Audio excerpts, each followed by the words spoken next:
To cos 2x। Okay, इसका हमको x के सापेक्ष समाकलन करना है। तो आप सीधी सी बात देख रहे हैं, साइन का अवकलन करेंगे तो उसमें कास आ जाता है। साइन का अवकलन क्या होता है? कास होता ही है। तो हम इसको क्या मान लें? टी मान लें, सिंपल। तो माना sine 2x equal to under root के साथ भी मान सकते हैं, अंडर रूट के साथ भी माना जा सकता है, बट ऐसा ही कीजिए बस, इससे हो जाएगा आसानी से।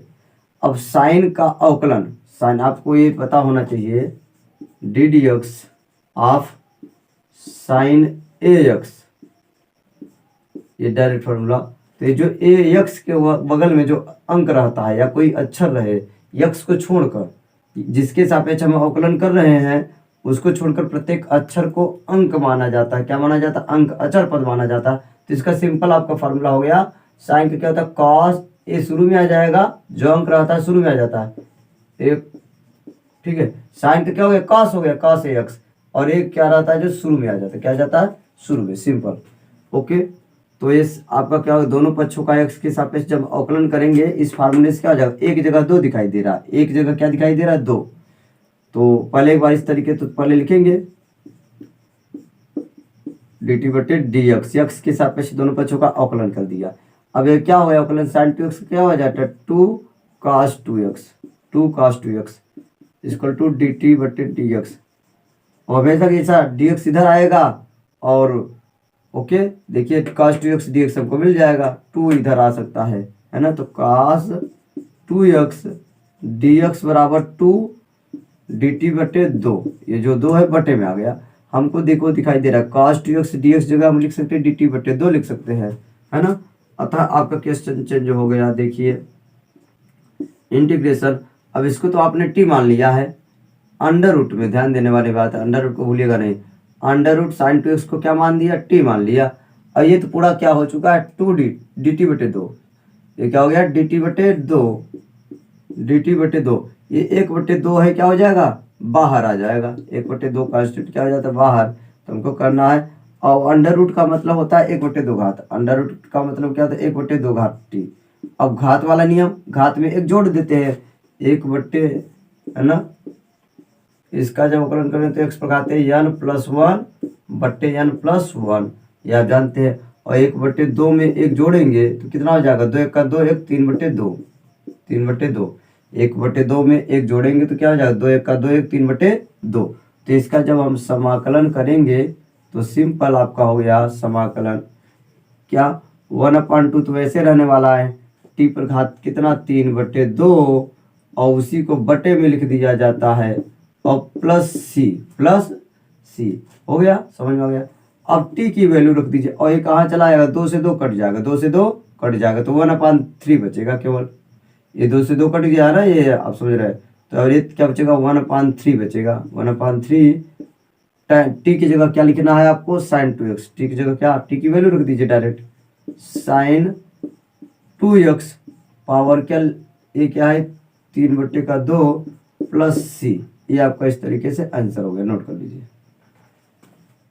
ऐसा है आपका समाकलन करना, आपको cos x upon under root 1 plus sine x, 1 plus sine x, इसका आपको क्या करना है? समाकलन करना है। तो सिंपल सी बात है, आप देख रहे हैं उस पद को टी मान लेते हैं जिसका हमको अवकलन दिया गया रहता है क्वेश्चन में। तो 1 प्लस साइन 1 का तो 0 हो जाएगा, अवकलन अंक का 0 होता है, और साइन एक्स का क्या होता है? cos x, तो इसी को टी मान लो, सिंपल। माना 1 प्लस, आप अंडर रूट के साथ में भी मान सकते हैं, तब स्क्वायर करना पड़ेगा, बट मैं सिंपल ऐसा कर दे रहा हूँ, ओके, है ना। या इसके साथ एक, चलिए ओके, आपने केवल इसको टी मान लिया। अब दोनों पक्षों का एक्स के सापेक्ष क्या करने जा रहे हैं? आप अवकलन करने जा रहे हैं, दोनों पक्षों का एक्स के सापेक्ष अवकलन करने जा रहे हैं, ओके। बराबर टी का एक्स के सापेक्ष तो डी टी बटे डी एक्स होता है, डी टी बटे डी एक्स। अकेले अंक का क्या होता है? अवकलन 0 होता है, तो ये 0 हो गया, 0 लिखने की जरूरत नहीं है ना। एक साइन का क्या होता है? cos होता है, तो डायरेक्ट क्या लिख दीजिए? साइन एक्स का क्या हो गया अवकलन? cos x बराबर डी टी बटे डी एक्स, और डी एक्स इधर हमेशा आता है, बिल्कुल हमेशा आपने सीखा है, बराबर क्या? D T, okay. तो cos x D x, cos x dx जगह क्या लिखना है, dt लिखना है। अतः आपका क्वेश्चन क्या हो गया, चेंज हो गया। आपका जो क्वेश्चन है cos x जगह dt और dt लास्ट में लिखा जाता है। और जब बट्टे की कोई चीज मानी जाती है तो हमेशा 1/, लिखते हैं 1/, है ना। इसको क्या मानेंगे, अंडर रूट है, केवल इसको टी लिखेंगे, अंडर रूट तो रहेगा ही, अंडर रूट टी। ओके, अब यहाँ इंपॉर्टेंट चीज है, अंडर रूट का मतलब 1/2 घात होता है, इससे उसको घात के नियम से इसको ऊपर ले जाएंगे तो घात का चिन्ह बदल जाता है। अंडर रूट का मतलब 1/2 होता है घात, अंडर रूट टी का मतलब क्या हुआ, 1/t पर घात 1/2, इसको ऊपर ले जाते हैं तो घात का चिन्ह बदल जाता है। तो ये इसको लिख सकते हैं इंटीग्रेशन टी पर घात -1/2 dt। अब सिंपल घात के नियम से -1 घात में 1 जोड़ दिया जाता था, समाकलन कर रहे हैं, -1/2 + 1 तो क्या हो जाएगा, 2 का 2, -1 2 का 2/2, तो माइनस प्लस घटता है चिन्ह बड़ी संख्या का, तो 1/2 आ जाएगा, क्या आ जाएगा 1/2। समाकलन हम करेंगे तो घात में 1 जोड़ने वाला नियम आ गया, आप दिखाई दे रहा है। तो आप इसको जब हल करेंगे तो 1t पर घात 1/2 आ गया, इसका समाकलन, और बट्टे में वही को लिख दिया जाता है 1/2 प्लस c, कितना आसान हो गया। अब t की वैल्यू, अब ये 1/2 कहाँ, 2 ऊपर चला जाता है 2, और t की वैल्यू रख दीजिए डायरेक्ट, 2/1 हो जाएगा तो बटे में 1 लिखने की जरूरत नहीं है, और t की वैल्यू डायरेक्ट लिख दीजिए 1 + sin x, 2 ऊपर चला गया और t की जगह क्या लिख दिया 1 + sin x, है ना जी। और पावर 1/2 और प्लस c, और 1/2 का मतलब देखिए आपने क्या बताया, करड़ी, तो इसको फिर से हम करड़ी बना सकते हैं, इसको ऐसा लिखा जा सकता है 1 + sin x लिखा जा सकता है। ओके, और प्लस c, ओके नोट कर लीजिए। करना है काट x log sin x। Okay, तो जैसे आपने log x सुना है, ठीक है, x की जगह sin x दिखाई दे रहा है, x की जगह sin x, log और sin x अलग अलग नहीं है, log sin x एक साथ में है। ओके, तो आप समझ लीजिए। अब इसको t मान लेंगे। अब प्रतिस्थापन विधि से पूरे एक्सरसाइज को आप समाकलन कर रहे हैं, और प्रतिस्थापन विधि से समाकलन करते समय हमने बताया है उस पद को t मान लेते हैं जिसका अवकलन दिया गया हो।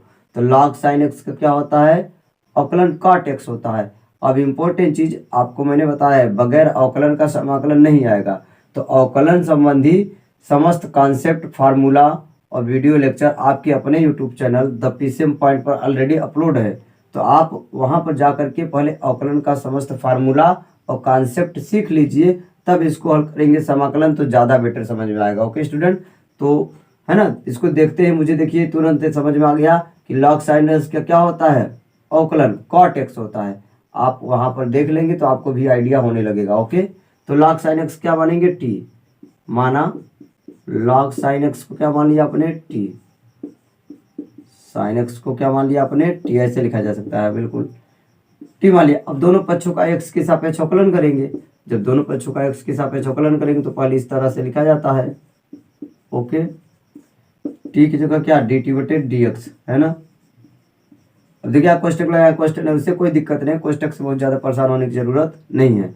अब इम्पोर्टेंट चीज है, log x का जो अवकलन होता है, log x का जो अवकलन होता है क्या होता है, 1/x होता है। log x का अवकलन 1/x होता है। तो यहाँ x की जगह क्या है, sin x है, तो क्या हो जाएगा, पहली बात तो 1/sin x हो गया। log x का 1/x, x की जगह है ना, x जगह sin x है पूरा, तो 1/sin x हो गया पूरा। अब इम्पोर्टेंट चीज है, इसका चेन रूल से किया जाए, sin x का फिर से अवकलन किया जाता है, sin x का फिर से अवकलन किया जाता है। sin x का अवकलन क्या होता है, cos x होता है, और ये dt/dx तो रहेगा ही। ओके, तो इस तरह से हमेशा रहता है। log वाला फंक्शन को इस तरीके से किया जाता है, अकेला होता तो ये हो जाता, लेकिन log के सामने अलग से कुछ और रहे, x के अलावा sin x है ना, तो उसका फिर से अवकलन किया जाता है, चेन रूल। ओके, तो log sin x का क्या हो गया, log x समझ लिए इसको, तो 1/x लिख दिए, sin x लिख दिए, और sin का फिर से अवकलन किया तो cos हो गया। cos/sin त्रिकोणमिति का फार्मूला होता है, cos/sin क्या होता है, cot होता है, क्या होता है, cot x होता है। और dx इधर ला दीजिए, dx का इधर 3 गुणा कर दीजिए, और बराबर क्या बचा, तब इधर dt बचा। तो देख रहे हैं आप, cot x dx दिखाई दे रहा है, cot x dx दिखाई दे रहा है। ओके, तो इसकी जगह dt, तो सिंपल आपका क्वेश्चन हो गया, है ना, ये समझ पाए। log x का अवकलन क्या होता है, 1/x होता है। ओके, तो आप यहाँ से आपका क्वेश्चन ये चेंज हो गया है ना, कॉट एक्स के डी एक्स, कॉट एक्स और डी एक्स जगह क्या लिखेंगे D T, D T last में हमेशा लिखा जाता है, हमेशा डी टी को लास्ट में, लॉग पहले लिख दीजिए लॉग है ना, साइन एक्स, अच्छा ये टोटल को तो टी मान चुके हैं, टोटल को क्या मान लिए हैं टी मान लिए हैं, तो सिंपल टी, और कॉट एक्स डी एक्स क्या बन चुका है डी टी बन चुका है, तो कितना आसान हो गया आपका, घात वाला नियम लगा दीजिए, तो घात एक यही है, तो घात में एक जोड़ दिया जाता है, उसी को बटे में लिख दिया जाता है प्लस सी, अब टी की वैल्यू रख दो बस, लॉग है ना, लॉग साइन एक्स का होल स्क्वायर, टी की वैल्यू है ना, टी की वैल्यू है स्क्वायर, और बटे क्या हो जाएगा आपका बटे में 2 और प्लस सी, आपका ये आंसर है। ओके स्टूडेंट, इस तरीके से किया जा सकता, साइन एक्स अपान 1 plus cos x. Okay student, इसका आपको समाकलन करना है। ओके, तो अब देखिए कॉस एक्स का अवकलन क्या होता है, साइन एक्स होता है, माइनस साइन एक्स होता है, माइनस तो एडजस्ट हो जाएगा, तो इसको टी मान लीजिए, कितना आसान है, मान लो आप है ना, हम उस पद को टी मान लेते हैं जिसका अवकलन दिया रहे, तो cos x का क्या होता है माइनस साइन एक्स होता है, माइनस तो आगे पीछे कर लेंगे हो जाएगा, तो इसको टी मान लीजिए, क्योंकि 1 का तो 0 हो जाएगा, 1 plus cos x equal to t, और दोनों पक्षों का x के सापेक्ष अवकलन करते हैं, तो इस तरह से पहले लिखते हैं सिंपल, और t का क्या होता है डी टी बटे डी एक्स, आप है ना, तो देख रहे हैं पूरे एक्सरसाइज में केवल फार्मूला चेंज है बस, और बाकी तरीका सेम है, पूरे क्वेश्चन को हल करने का तरीका, प्रतिस्थापन विधि से समाकलन करने का जो तरीका है सेम है, और केवल फार्मूला चेंज हो रहा है बस। ओके, तो अकेले अंक का अवकलन क्या होता है 0 होता है, अकेले अंक का क्या होता है अवकलन 0 होता है, तो 0 लिखने की जरूरत नहीं है। cos x का क्या होता है माइनस साइन एक्स अवकलन, cos x का जो अवकलन होता है माइनस साइन एक्स होता है, और इधर क्या बचा डी टी बटे डी एक्स। ओके, जब अवकलन हो जाता है तो डी एक्स क्या हो जाता है गायब हो जाता है, तो डी एक्स इधर आ जाएगा, ये वाला डी एक्स ये इधर आ जाएगा, और माइनस को उधर कर दीजिए, माइनस को उधर कर दीजिए, साइन एक्स और d x equal to d minus उधर माइनस डी टी, तो इसका क्या मतलब साइन एक्स डी एक्स जगह क्या लिखा जा सकता है, साइन एक्स डी एक्स दिखाई दे रहा माइनस डी टी, और इसको क्या लिखेंगे टी लिखेंगे पूरे को, अतः आपका क्वेश्चन चेंज हो चुका है अब, है ना, अब टी के पदों में आ गया क्वेश्चन।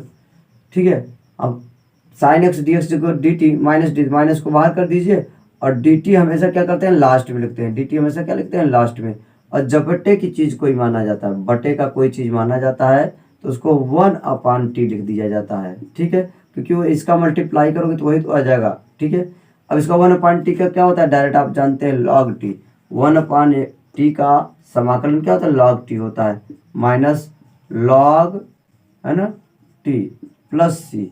अब इम्पोर्टेंट चीज़ है, एक लॉग की प्रॉपर्टी होती है ना, लॉग यक्स प्रघाते यम रहता है। ठीक है, तो ये पावर आ जाता है, इंपॉर्टेंट चीज पावर क्या आ जाता है शुरू में आ जाता है, पावर शुरू में आ जाता है, पावर कहाँ आ जाता है शुरू में, तो इस चीज को हम ऐसे लिख सकते हैं है ना, और इस चीज को ऐसे आगे, इसको ऐसे लिखा जा सकता है तो इसको ऐसे भी तो लिखा जा सकता है। ठीक है, तो उस प्रॉपर्टी से यहाँ पर क्या लिखा जा सकता है, यहाँ पर -1 है ना, यहाँ पर -1 समझ सकते हैं आप, यहाँ -1 का गुणा ये है, तो टी पर घात -1 लिख सकते हैं इसको, log टी पर घात -1 और प्लस सी, और टी पर घात -1 का मतलब पीछे मैं बता चुका हूँ 1 अपान टी होता है, 1 अपान टी, टी पर घात -2 का क्या मतलब 1 अपान टी स्क्वायर, एक्स पर घात -3 का क्या मतलब 1 अपान एक्स पर घात 3, है ना, ऊपर से नीचे ले जाने पर घात का चिन्ह बदल दिया जाता है, सिंपल सी बात है ना, प्लस में 1 लिखा नहीं जाएगा है ना, तो अब ये क्या लिखा जा सकता है log 1 अपान टी प्लस सी। ओके, और एक फार्मूला और होता है log यम अपान यन, तो इसको लिखा जा सकता है log यम माइनस log यन, मतलब बटे में रहता है तो भाग हो जाता है, बटे में रहता है तो क्या हो जाता है जी भाग हो जाता है, तो इसको लिखा जा सकता है log 1 लिखा जा सकता है, ऐसे सिंपल छोड़ सकते हैं बिल्कुल जैसी आपकी इच्छा है ना, ऐसे भी आप लिख सकते log 1 है ना जी, log 1, तो उसके बाद में यहाँ पर क्या हो जाएगा जी 1 तो रहेगा ही, और टी का मान रख दीजिए 1 plus cos X, 1 plus cos X. Plus C. इस तरह से आपका आंसर हो गया। बहुत कर सकते हैं इस फार्मूले से log 1 माइनस इतना लिखा जा सकता है। ओके, तो इसको ठीक है तो नोट कर लीजिए।